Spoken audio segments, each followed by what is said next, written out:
الحمد لله والصلاة والسلام على أشرف خلق الله محمد بن عبد الله صلى الله عليه وعلى آله وصحبه ومن والاه. رسالتين.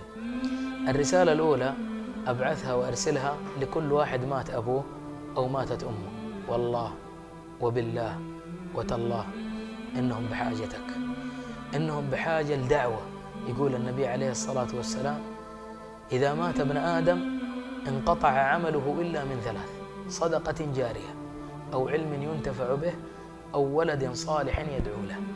ارفع يديك وادعو الله عز وجل للوالد والوالدة.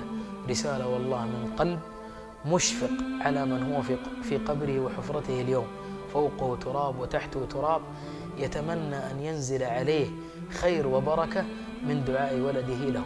ادعوا لآبائكم وادعوا لأمهاتكم.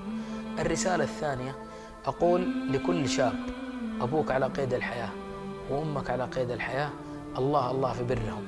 ترى بعض الآباء ما شاء الله تبارك الله محافظ على صلاته، أحيانا يكون إمام مسجد، أحيانا يكون شيخ قبيلة، أحيانا يكون رجل صالح من أهل الخير ومن أهل الفضل، لكن عنده ولد مضيع للصلاة، عنده ولد غافل بعيد عن الله عز وجل.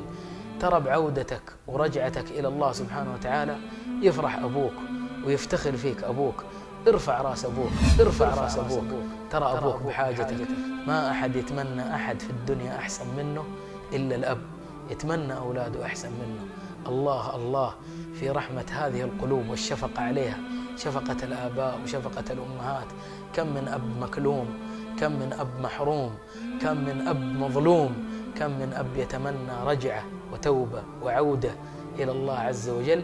يفرح هذا الابن الوالد ويفرح الوالدة.